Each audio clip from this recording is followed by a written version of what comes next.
Good evening, everyone, and thank you for joining us for this very special event as part of the International Literature Showcase programme.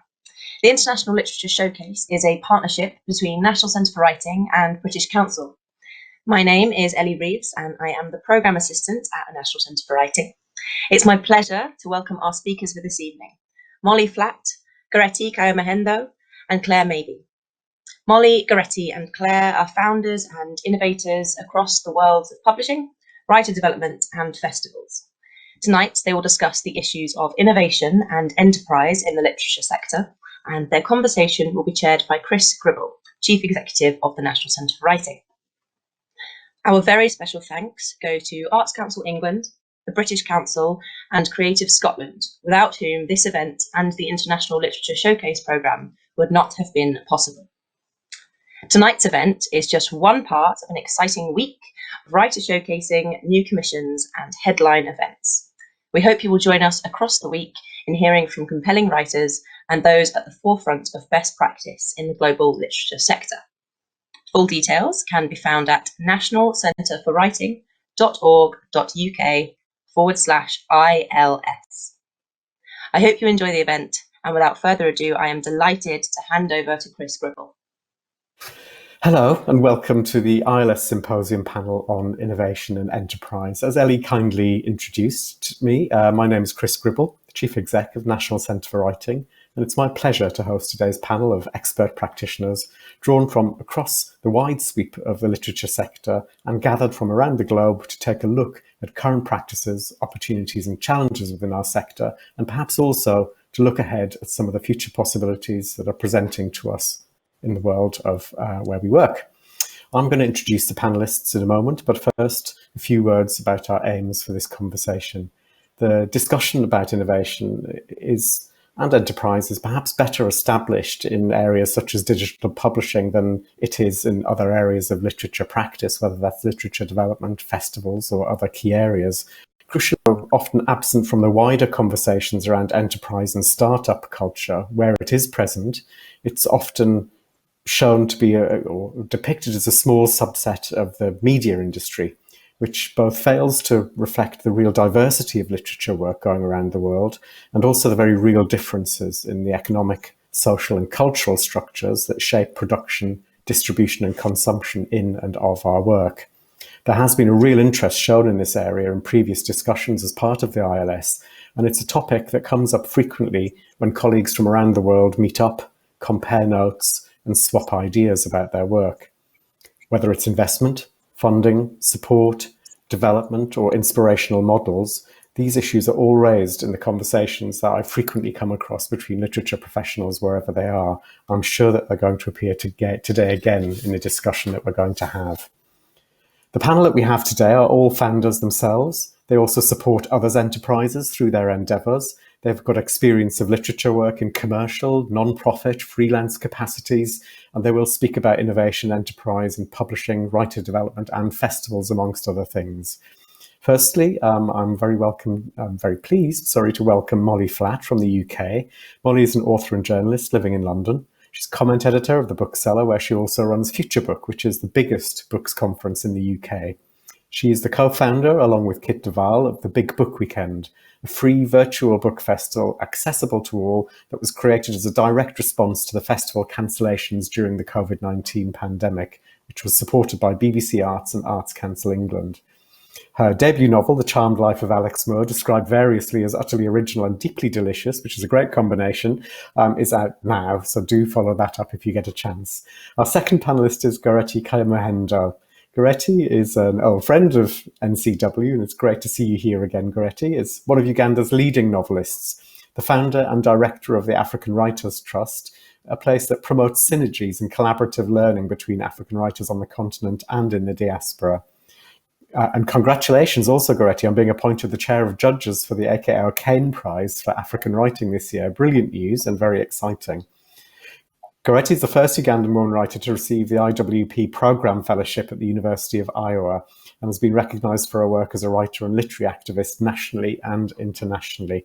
She's participated in many forums worldwide and was in 2019 featured among the 100 most influential Africans by the UK-based best-selling Pan-African magazine New African. It's a real pleasure to welcome her here today.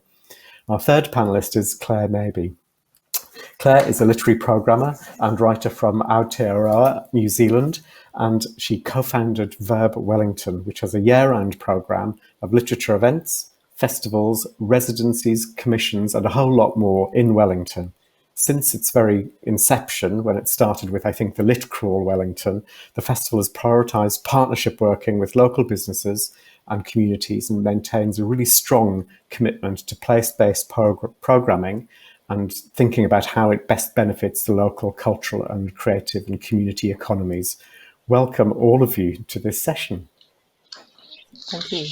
Thank you. Great. Well, I'd like to start kind of perhaps in reverse order and come to you first, Claire, and just sort of have a think about or ask you to tell us a little bit around kind of what innovation and enterprise means for the literature sector and the partnerships that you work in Aotearoa, New Zealand, and kind of when the conversation turns to enterprise and innovation, what are the topics that come up for you? It's an interesting one right now, actually. I think that innovation conversation has changed a lot over the course of the pandemic for obvious reasons. And what's happened in New Zealand is that under the current government, the arts has received a big chunk of money.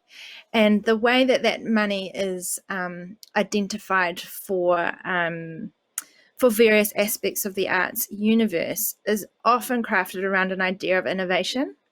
But actually, it's very unclear what that really means. And I think that there's often an assumption that innovation has to mean digital in this world, that we're connecting via a digital platform. But I think that enterprise and innovation is much, much bigger than digital. And I think that's the conversation that the arts community here is having now, is what does that mean on a local level and on a small community level? Because sometimes it's simply enabling something that hasn't had support before, and that is innovation, is actually acknowledging work that has been done over a long period of time pre-pandemic, and that actually has huge value and should be invested in. Whereas I think other innovative conversations around innovation are around collaboration, and I think that perhaps is where, at least in our context, things are starting to move. So there's collaborations happening between literary organisations. We've always been quite a collaborative sector, but I think that is becoming more and more apparently useful. We're a really small country. Pandemic has illuminated that even further, because our modes of travel have been shut down. So we're all here. We see each other a lot, and we're kind of working with each other a lot. The sharing of resource actually is becoming a big part of the innovation conversation, and the potential of collaborating with other industries that are not necessarily always involved in the arts world of production and reception. So I think it's interesting. Sometimes I was actually talking recently with a bunch of arts producers who are working across different parts of the arts sector, and we're all starting to get slightly weary and tired of the word innovation because of the kind of constant expectation that just leads to digital. So I think we've been trying to expand that conversation out and actually look at what is most useful for the people that the thing is trying to serve. And it's not necessarily digital. It can be actually much more tactile and on the ground. Thank you. That's really interesting to kind of, that there's this emerging sense that it has to be an audience or a user-focused drive of innovation rather than a preconceived idea of a platform for innovation. I think that's one thing that we'll come back to.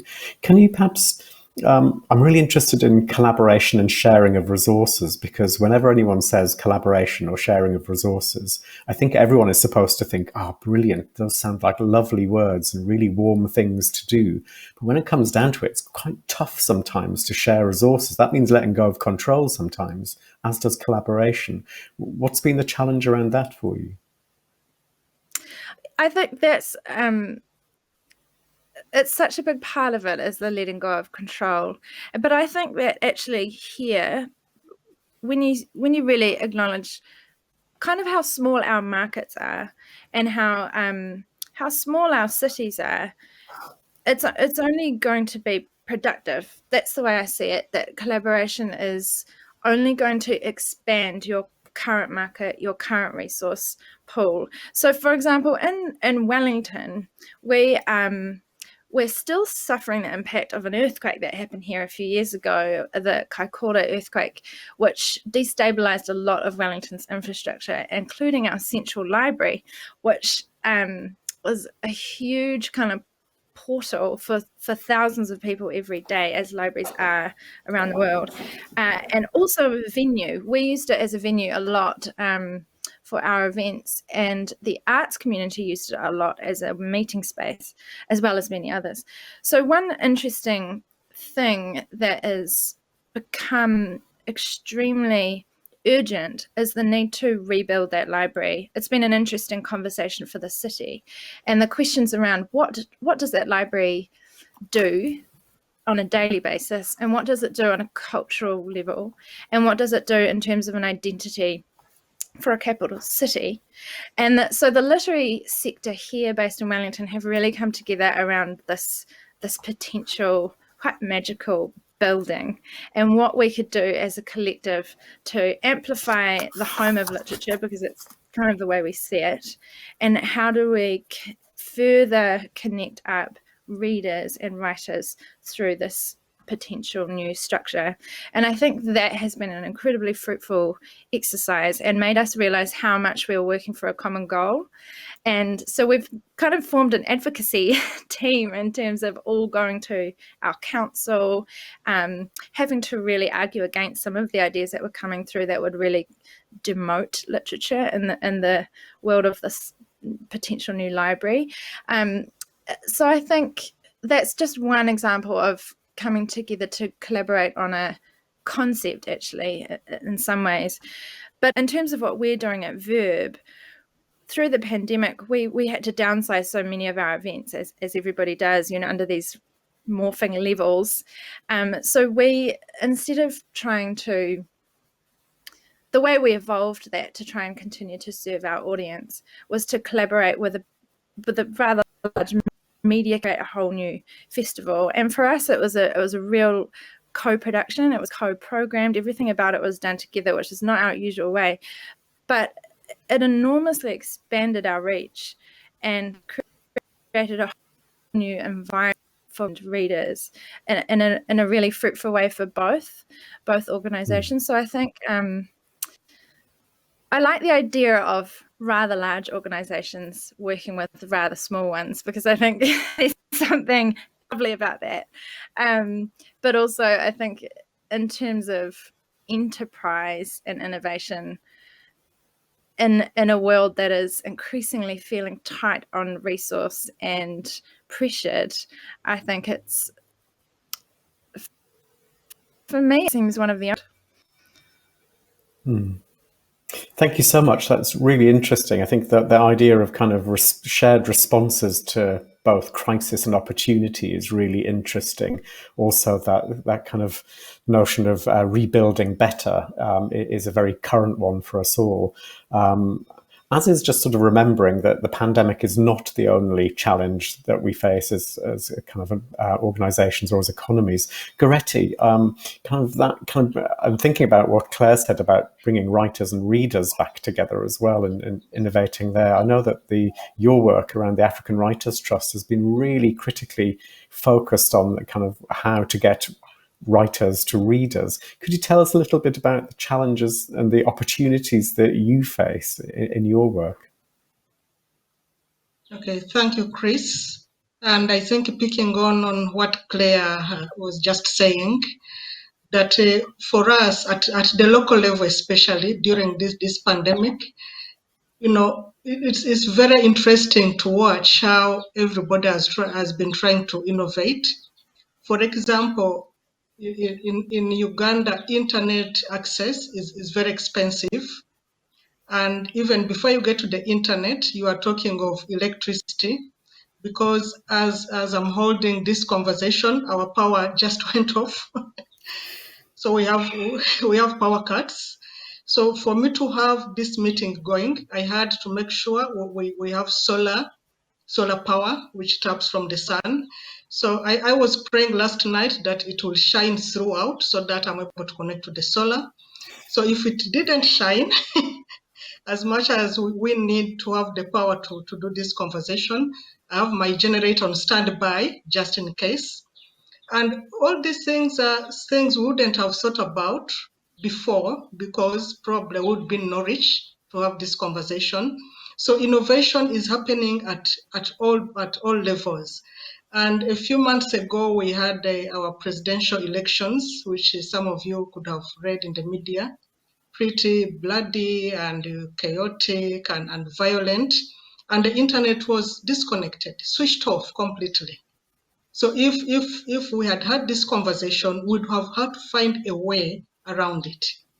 So for me, all these are levels of innovation for the artists, which prior to the COVID pandemic wouldn't have thought about. And as African Writers Trust, we just held our first in-person event, which was a reading and writers' residence.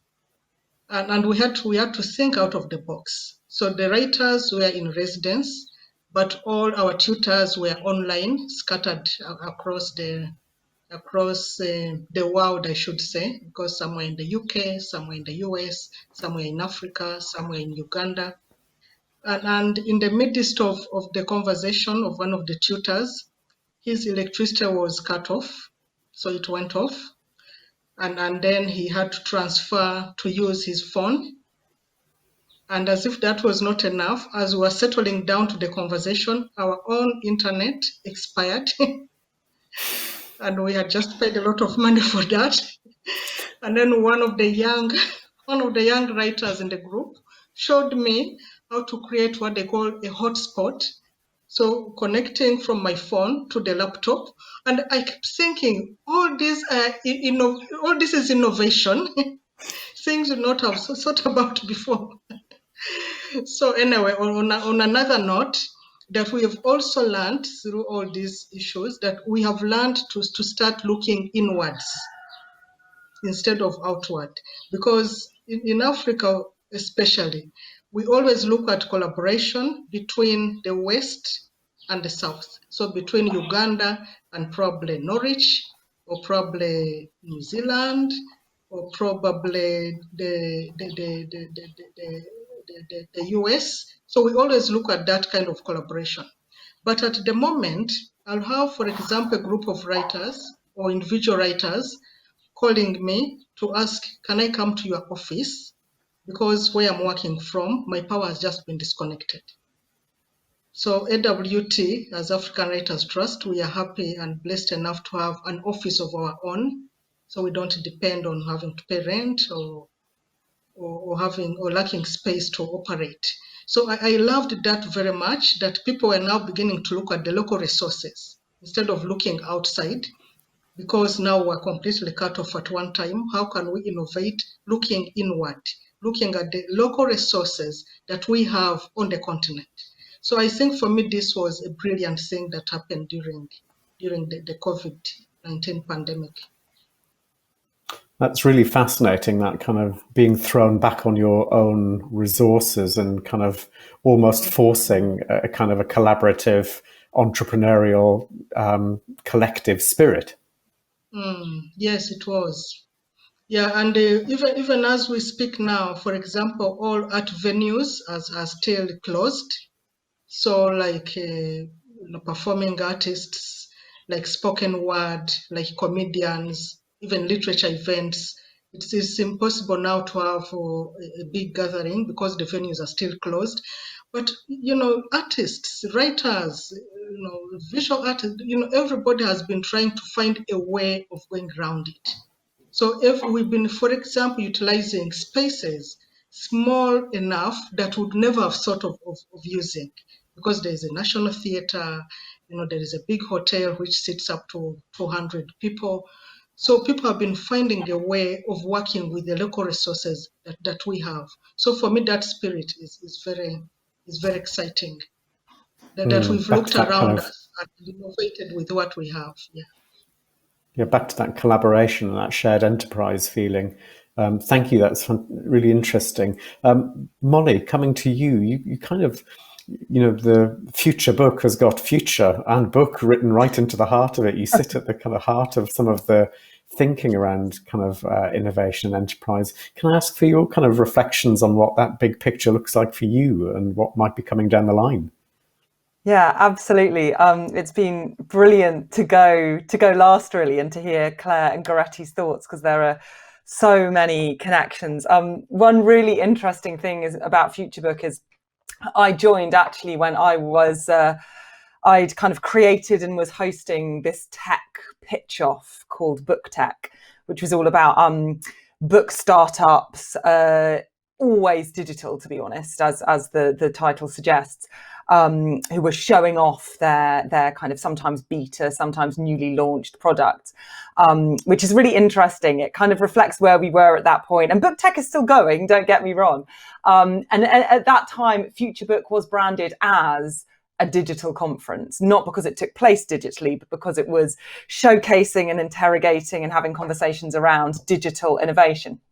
Then we kind of thought, well, that doesn't really work anymore because, everything's got a digital element, and this idea of digital specialists in companies continues to a certain degree because of, tools and metadata and software, but actually everyone needs to be digitally literate and thinking digitally. So let's turn it into an innovation conference instead. So then, and frankly, the programming has remained relatively consistent. It's just the branding. So then we moved from digital to innovation.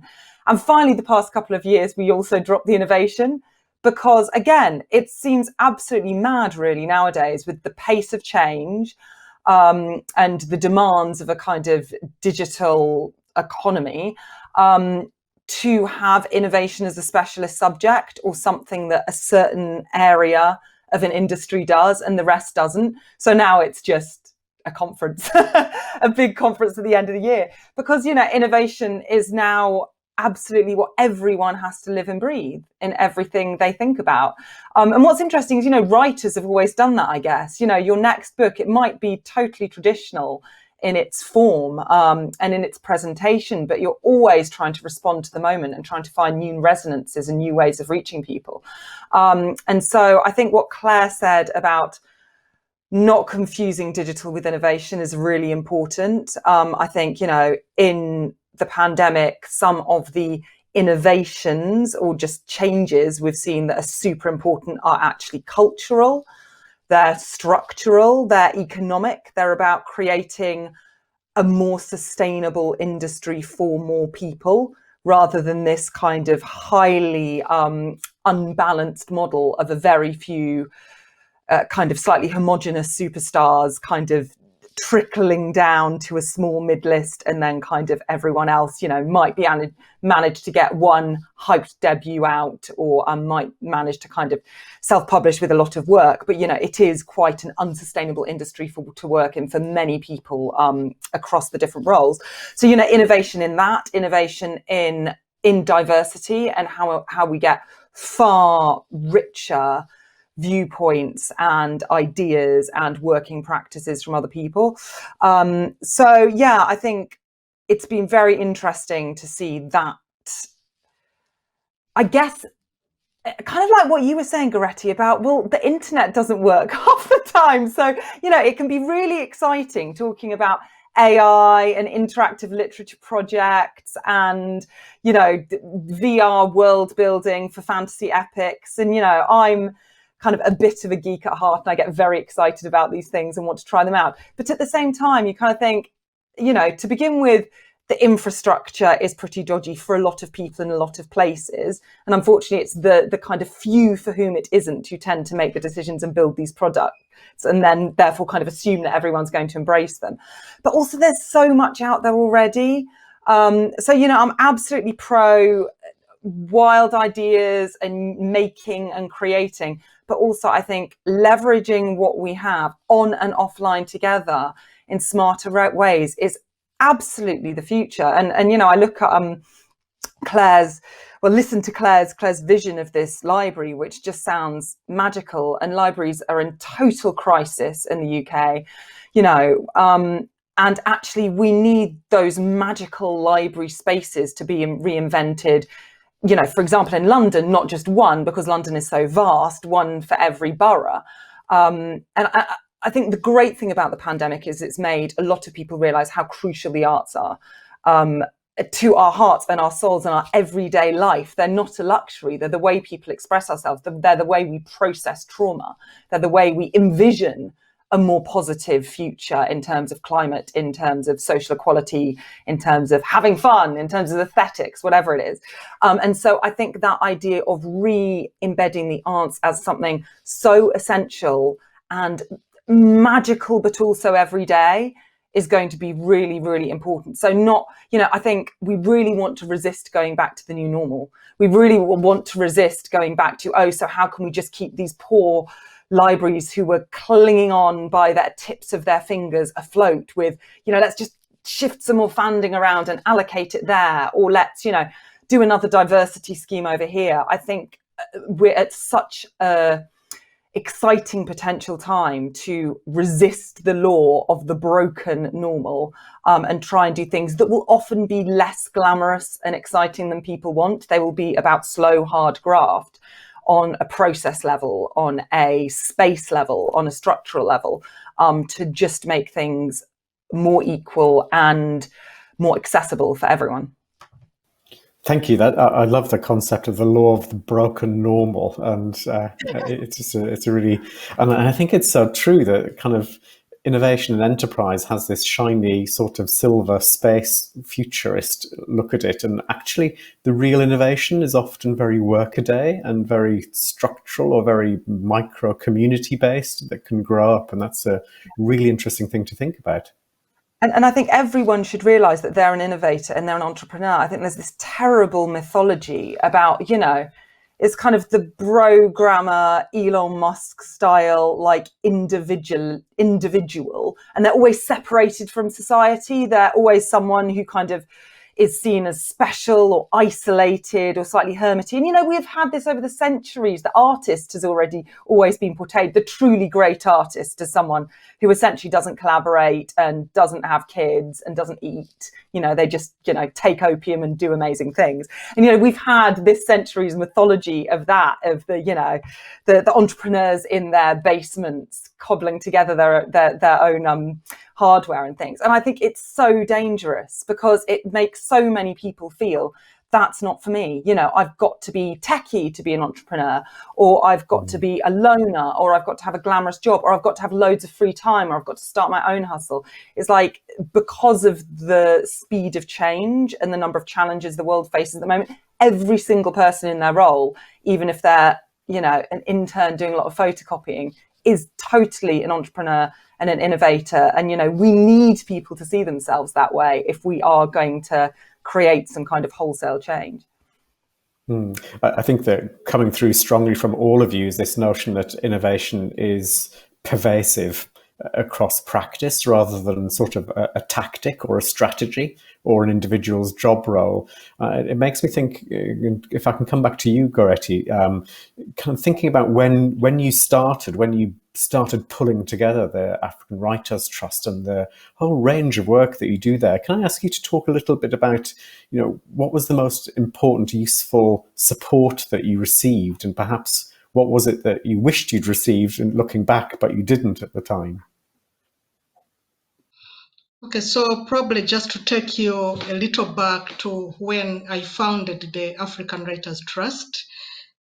because for me it's not something that I sat down to conceptualize or to imagine, or it just happened. It was a necessity because I had lived in Uganda all my life, and then I moved to London and found myself in this vast and smiling hard city in which I had to survive. And then I started meeting so many writers. Chris was one of the first people I met, and he was very nice to me. So I started meeting all these African writers who had left the continent for various reasons.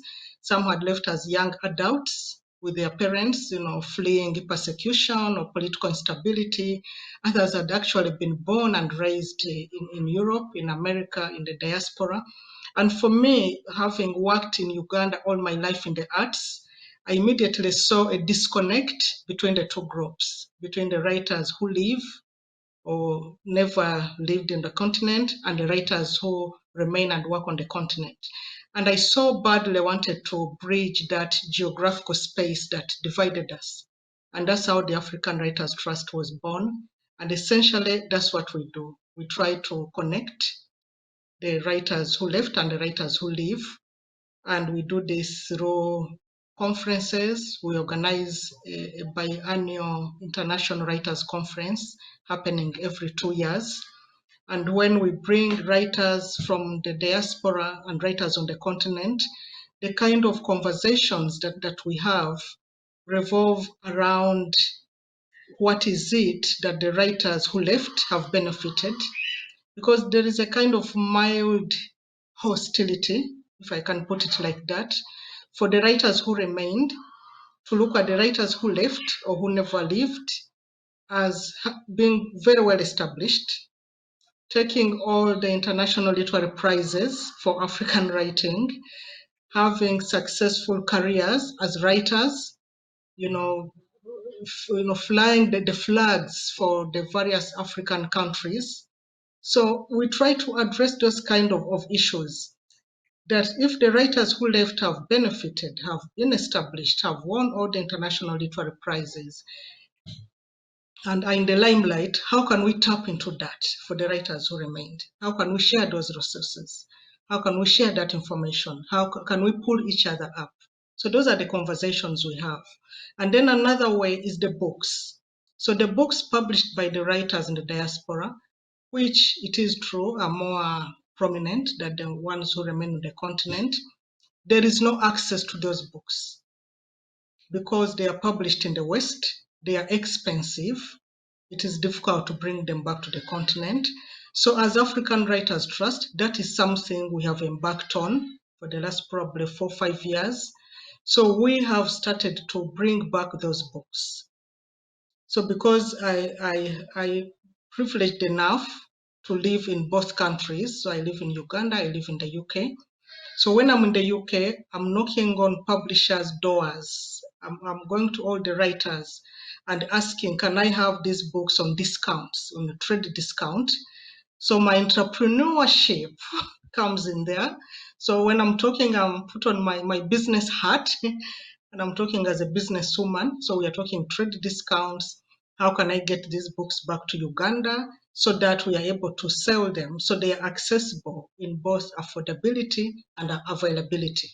So that's a stream of income we have created for AWT, because when we ship these books to Uganda, we sell them for a profit. But for me, there is more to that. There's more to that because now these books are being accessible to the writers, not only in Uganda, but the neighboring countries for the region. So we only not sell in Uganda, we sell in Tanzania, we sell in Kenya, we sell in Ethiopia, we sell in Somalia. So for me, that's a very good thing. What kind of support would I have needed? I know many artists in Africa, look at the government. So we're always saying the government does not support writers, does not support artists.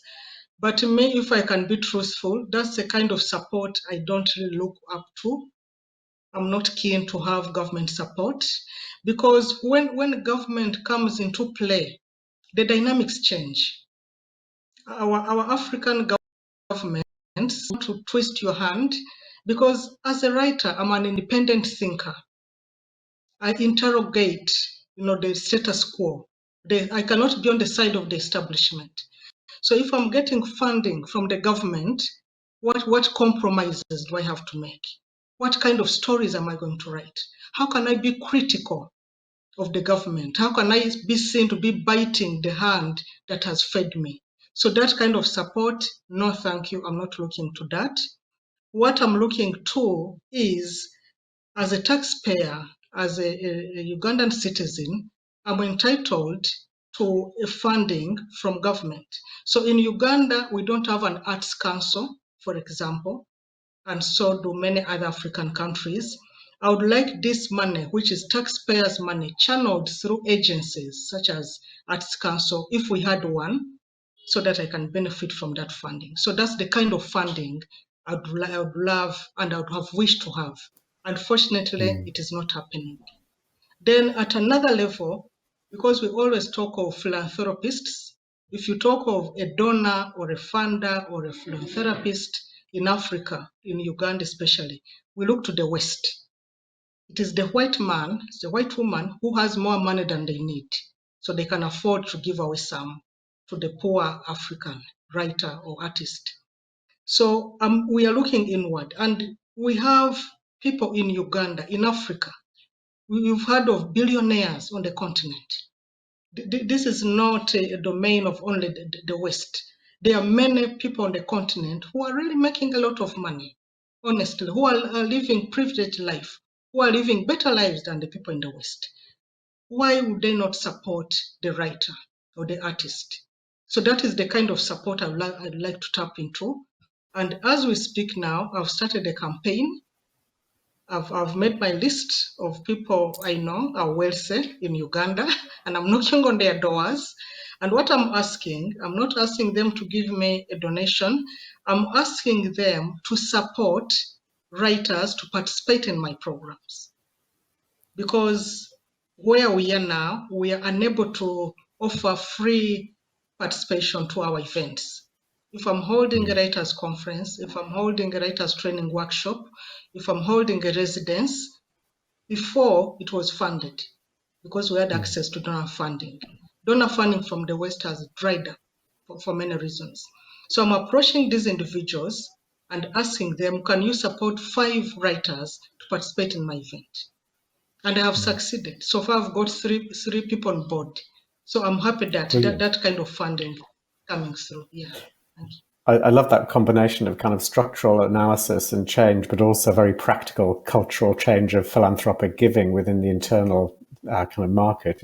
Really fascinating. Thank you. Can I come back to you, Molly, before going on to Claire? Because I'm aware that particularly, I don't want to trespass too much on the time that you need to get back to childcare. I'm very aware. Thinking about that innovation and support. Let's just bring it out as long as possible. Thinking about kind of that support that you both had and that you didn't have, where would the focus be for you, and what would you really like to see there for people? It's interesting. So I guess this most pertinently applies to Big Book Weekend that, as you mentioned, Kit and I set up the first Big Book Weekend happened last May. So just when the first lockdown had begun. And that was turned around in 7 weeks, I think, from the first email Kit and I shared going, here's an idea. We don't have any time or money or resource, but let's see. And, you know, it's very interesting and sobering listening to Goretti, you talk about, you know, the value of arts councils, because for us, it was incredible and incredibly quick. You know, we had the Arts Council said, this sounds fab. So the whole idea of the first Big Book Weekend was to salvage some of the incredible programming that literature festivals across the country had already done for that year's programs, and, you know, quick and dirty, put it online, essentially doing it just like this with a kind of Zoom type conversations, interviews, panels, and put it on for free online as a sort of showcase, I guess, of what happens in literature festivals, of the brilliant content, and hopefully to give people a taste of festivals who would never think of themselves as a book festival person or hadn't been able to go for financial reasons, time, physical accessibility, whatever it might be. So, you know, the Arts Council, that aligned with a lot of their aims, and then the BBC very quickly said they would kind of match the funding. So that's how that was produced. Interestingly, you know, we did number 2 this year without involving the festivals, because obviously a lot of them have created their own kind of digital versions now, which is fantastic. And Kit and I really wanted to double down on that aim of reaching people who wouldn't normally go to a book event. So all of the sessions were themed around topics rather than authors or books. So like you don't have to have any idea who these people are, and you don't have to have read any of their books. And we mixed in authors with DJs and comedians and, you know, people from all different backgrounds, with a real focus as well on diversity. So kind of 75% of people who were not basically white and middle class. And that one, the BBC took on the broadcast and the production, which is fantastic. And again, they were using their culture and quarantine pot of budgeting. So we've been, I guess we were very lucky about the infrastructure in the UK was there to provide kind of emergency pandemic funding. We benefited hugely. And, you know, we just benefited from, you know, Kit's an incredibly well-known award-winning author. I have decent contacts in the publishing industry. We're very aware that the kind of, you know, we were at the stage in our careers and had the kind of networks that helped. And now we're in the position of looking at what next, because those pandemic pots are falling away.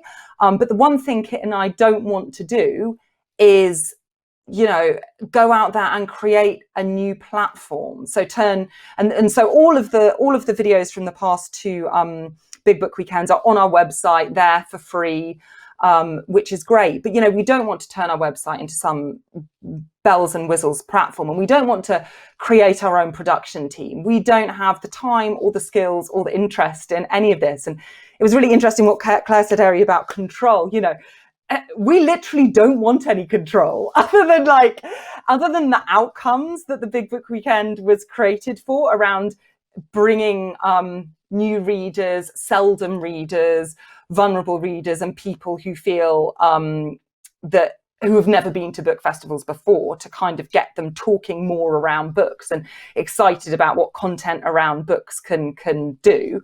That's our only kind of aim. You know, we don't really want any of the other stuff. And so I suppose we're trying to almost create a new model where we plug our vision, our aims, our kind of knowledge of the industry, our ability to program with a bunch of other partners, you know, one of whom might be a large broadcaster who has that production expertise and broadcast expertise. Although again, we want to keep it very bare bones. We don't want studio style production. We love this intimacy that you get with these kind of situations, because it seems to break down hierarchies between speakers and audience, often who are just as artistically gifted and smart as anyone on camera, with also other partners like libraries, prisons, refugee centres, or just, you know, supermarkets, you know, people who just aren't normally reached by what can be seen as quite elitist artistic endeavours. But it's kind of, it's tough. We're thinking it through, because there are very few models like this, and we need to find a sustainable way of making it work. I mean, to be honest, Kit and I have done this all for free for the past year and a half, which is like totally cool. You know, any of the money that might have been for us from the funding has gone into sustaining the website, the social media tools, our lovely volunteer social media person, Grace, who we just realized really shouldn't be volunteering. She needs to be paid for what she's doing. You know, so it's really difficult in terms of sustainability. I'm very aware if Kit and I hadn't had those connections and those networks, you know, I don't think there's any way we would have been able to just get a yes from the Arts Council and a yes from the BBC. Now that the Arts Council is back into a more normal application process. So, you know, back at the beginning of the pandemic, it was very much like, yes, here's some money. And now quite rightly and understandably, they're back to you have to fill in a full application. You know, Kit and I have got someone to help us do that because we don't have the time to do that. It's a whole skill about even applying for a grant, one that we don't have the time or the, to really embrace. So I'm really aware that the way we've managed to put this thing on in what seems like a miraculous, and it is a miraculous and worth celebrating and fantastically quick way, has also required, certainly hefty part-time job from two people who have done it for free. And, great, we're lucky enough that we've been able to do that. But there are a lot of people out there who won't have those networks, who won't be able to do that on the side, and who will look at a application for a grant and just cry, which is what I would do if I was having to write R1 for Big Book Weekend rather than getting, a friend of Kit and I's to help us. So I think it's so weird. The very things that we have massively benefited from in launching this new thing are great for us, possibly partly because of our privileges. So I think it's so great that we've got those incredible things. And look, I am in no way, doing down the Arts Council needing processes for people to apply, or, the BBC having a pot for culture in quarantine and then, it disappearing, of course. But we need to find a way that this kind of stuff is accessible and possible for people who aren't already super advanced in their careers and don't already have kind of safety nets, however small, to kind of allow them to put in a lot of time for free. It's that kind of iceberg structure of kind of so much of it being kind of below the kind of visible waterline of what enables you to kind of push up and achieve something kind of above the waterline. It's really fascinating. Exactly. Claire, kind of coming to you, you talked about at the start a little bit about recovery money and kind of and the pandemic, but I'm kind of thinking about kind of earlier on in your career when you started to kind of form a kind of verb and pull that together. Kind of in those days, what were the conditions that were kind of necessary and sufficient for that kind of thriving moment, and what do you really wish had been there? Well, I mean, we did it for free for a number of years, actually. And it's funny thinking back to how it all started, because it really did just start with lit crawl. That was where it began. And really the only thing I was thinking, I had no intention of creating verb at all. All I was thinking was the festivals that I went to and that I was involved with, to me, didn't quite reflect what I was seeing in the literary community that I was part of, which was this really vibrant, slightly underground, independent publishing, journals, zine making, this really kind of hyper-local industry that just wasn't represented in festivals. And also the readers of those works weren't there. They weren't going to any of the festivals that we were involved in. So you met kind of this guy who was visiting from San Francisco who introduced that concept of lit crawl to you, and you felt it kind of really resonated with the kind of independence kind of place, of spirit of place in Wellington. Yeah, absolutely. And my partner, who's an artist, had been working on festivals for a long time. I had been working on festivals for a long time, so we felt we had the skills we needed to start something. And really the thing that helped us was actually the enthusiasm of other people. So all the venues we looked to, all of our kind of collaborators in the arts sector, everybody was just enthusiastic about the idea, which made us feel like it was possibly a good one. So that was really the thing that helped us do it, was more just the support of people. We had a small grant, which I think helped us pay for things like the marketing. And I mean, it was really not a lot of money, and it was pulled together just by the energy of the artists themselves and the venues who were willing to stay open and make it happen. And then because that was successful, we just had so many people come out to the first one. I remember just waiting before it started thinking no one's going to come, but it's okay, we tried it. But it was just this explosion of people looking for poets I'd never heard of and independent publications I'd never seen before. So it really worked. It just, the formula, the new venues, taking things out of the traditional spaces just worked.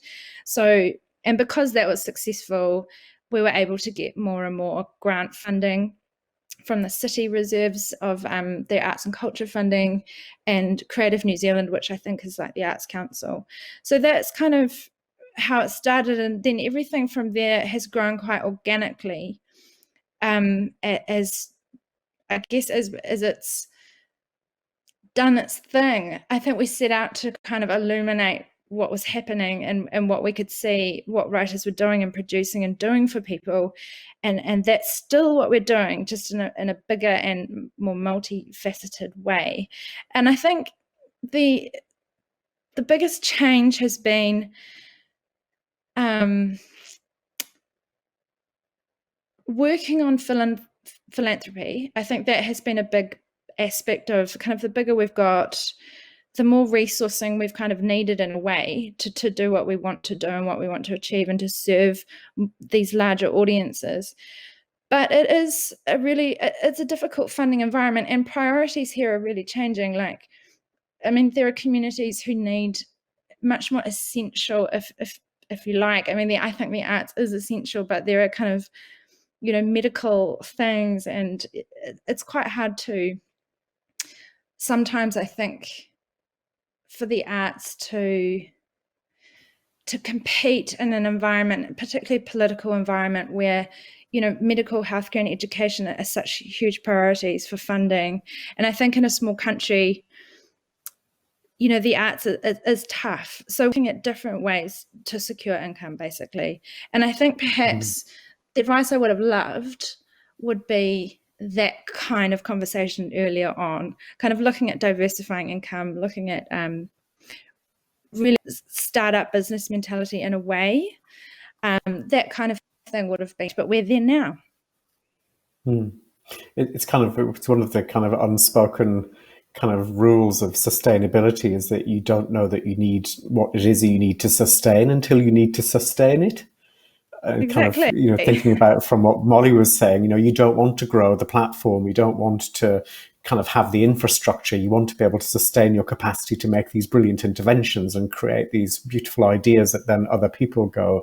And Goretti, what you're saying is it's kind of about kind of producing or changing the culture around you to support a kind of a more inwardly generated philanthropy and a support for the writers. And by doing that, by really innovating in terms of how you make money, but also how you cultivate future sources of that donation and bringing it together, there's a real commonality coming across there, I think.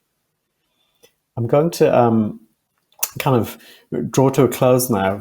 Firstly, to thank everybody for taking part. It's been really fascinating. I'm not going to close quite yet, because I would like to come back to you each for just a little bit of advice, really. I don't know, perhaps if you can phrase it like this, if for those watching this, whether kind of as it launches or kind of in legacy format, and you were sort of acting as a sounding board for someone who had a brilliant idea, who kind of had sensed this need about a place, about an audience, about an industry, things that you've all specified, and you've been really eloquent in kind of describing how that understanding arose for you.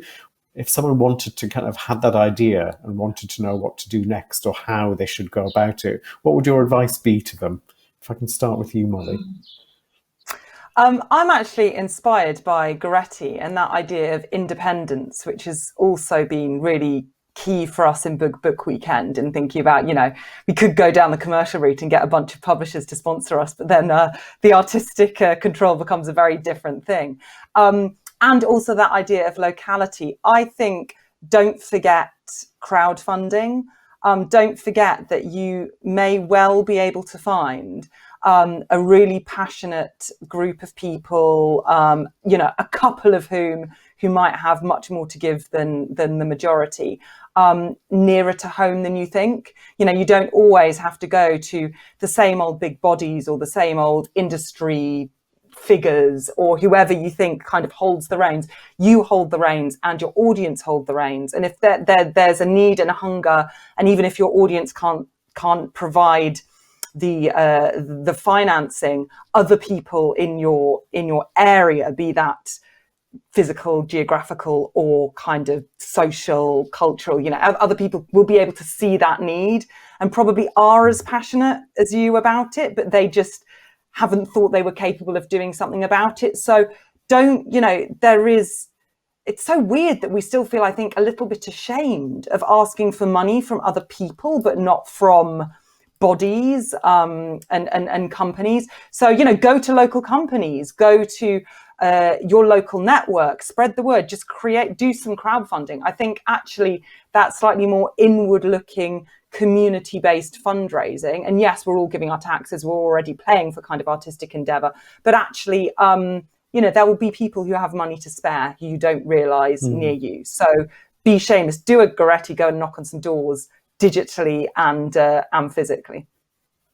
Yeah, kind of assuming that your audience wants to help you is a great place to start, and so asking for help. Goretti, what would your piece of advice be?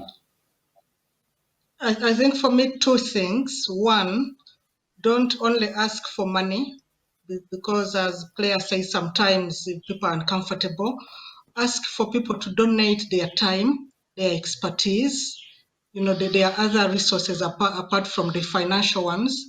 We've just concluded a very successful program, which actually Chris helped me with by introducing me to people who I approached, who have the expertise, who have time to donate, to assess manuscripts of African writers for free. So for what we did, we charged a small fee, which came to the organization, and then people contributed by donating their time and their expertise to evaluate the manuscripts. So don't just look at asking for money. There are people who are willing to donate what else they have apart from the money. And then the second one is, look at yourself as an entrepreneur, as a businessman, as a businesswoman, because essentially that is what you are. So be ready to invest in what else you have. Some money, if you can invest in any other business, look at this as an investment for yourself. Look at it. I mean, I've had to learn to make a business plan, to learn about cash flows and to project cash inflows and outflows. So, invest in yourself, a skill as a business person, as an entrepreneur, because at the end of the day, that is what is going to sustain your initiative. Fantastic. Thank you. I think that's a really important point. Self-investment is really critical as well. I'm very excited to learn that the first writer has just been signed up by an agent through that manuscript process, which I read in your newsletter the other day. So congratulations on that. Claire, coming to you, what's your takeaway advice or your giveaway advice? Well, I really second what Goretti just said about thinking of yourself as a business person, because it's really important and to take that seriously and know that what you're doing is valuable to someone or to entity or to wider. After, I think, don't be afraid of failing. Like just do it. Like trust your instincts, try it, and inevitably you'll learn a lot from it, and then you will evolve through that. So just don't be afraid, I think.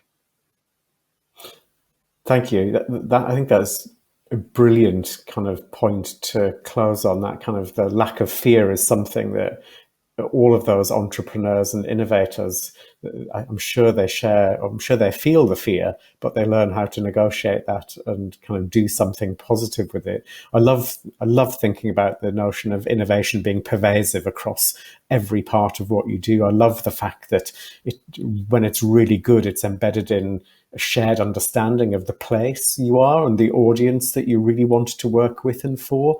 And I love the idea of kind of investing in yourself and kind of giving to yourself as well as giving to others as part of the innovation process. I think those are three really powerful ideas to come out of it. Thank you all so much for joining us this morning. this afternoon, this evening, across the world where we are. It's been a real honour to have you here as part of the ILS Symposium. Thanks again to British Council for support, to Arts Council England and Creative Scotland and the teams working on this. Most of all, thanks to you for sharing your expertise and your experience. It's been a real pleasure. Thank you. Thank you. Thank you.